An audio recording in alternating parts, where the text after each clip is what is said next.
Good evening. This is my view when I go to work every day. You can imagine a worse view to go to your work. I'm very privileged to combine two jobs where I can also combine two of my biggest passions. I'm a violinist player in the orchestra of Andre Rieu. We travel around the world. We give 150 concerts a year for an estimated audience of 1 million a year, which is not a very bad thing for a violinist who 30 years ago, when he had my age, was told that his concept of playing waltzes over the world was completely unsellable. And you cannot imagine a bigger contrast with all the applause and everything from the view of my other job, which is the tower of the city hall in Maastricht, where I'm completely alone with the view of Maastricht. They say it's lonely at the top. I can tell you, at the top of this tower, it's really lonely, because I'm sitting there all by myself and playing the bells of this 350-year-old Carillon. It's our traditional instrument, it's our national instrument, like the balalaika for Russia or the bagpipes for Scotland. The Carillon is our national instrument, and I'm the one that's playing it. And he's right, nobody really knows what I'm doing there, though I'm doing it for 20 years. And it's a pity, because we have such a beautiful tradition, because wherever you go in the world, bells have two functions for thousands of years. They announce messages to the people, and they bring peace. Why they bring peace? Because bells are made from the same material as brass cannons, and in times of war, the bells were put out of the tower and forged into cannons, and when it was peace, the cannons were forged into bells.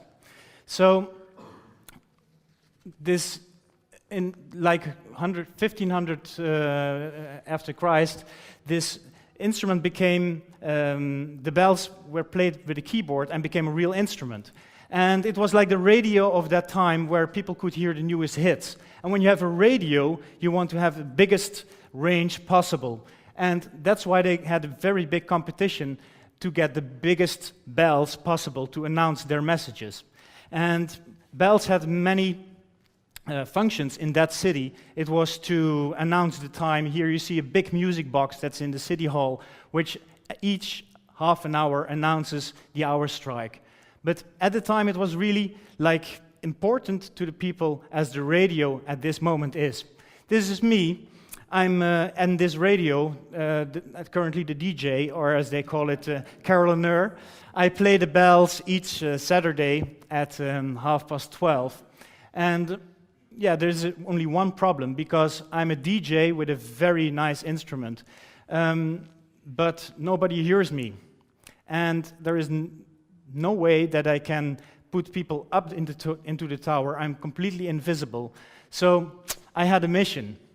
I thought I have to change this, because in these times, you know, when you're not visible for the audience and you're all paying me, then what's the existence? What was the reason for my existence to still be the DJ or the Carillon of this city?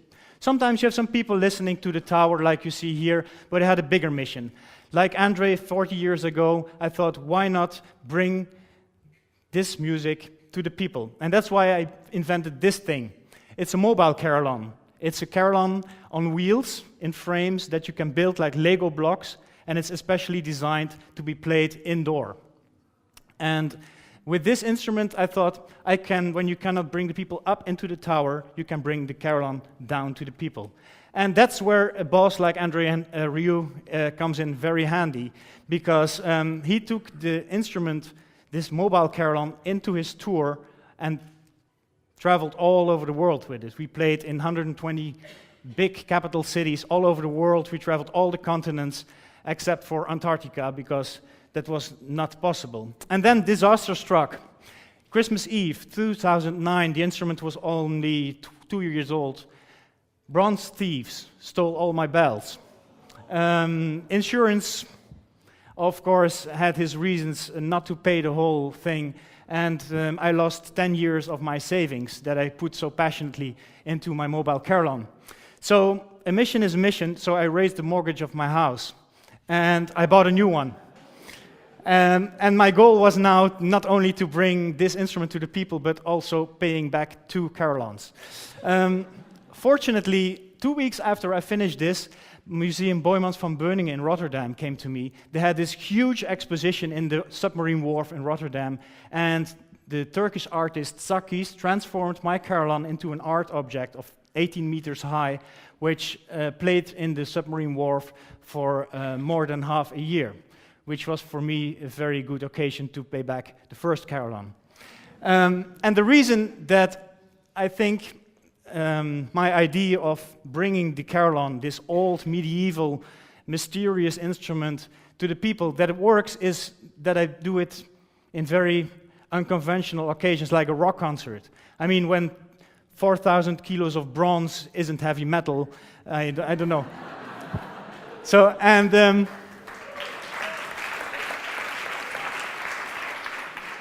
thank you, I just lost 7 seconds.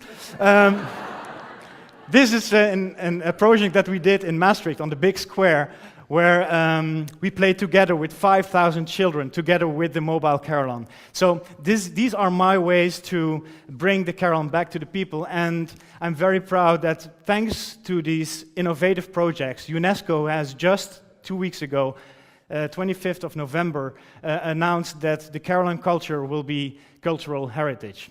So next time when you walk over the market, I hope when you hear the bells that you will think back about me and realize that there is somebody doing his utmost to entertain you with all kinds of sort of music. And like Ernest Hemingway said once, never send to ask for whom the bell tolls. It tolls for thee. Thank you.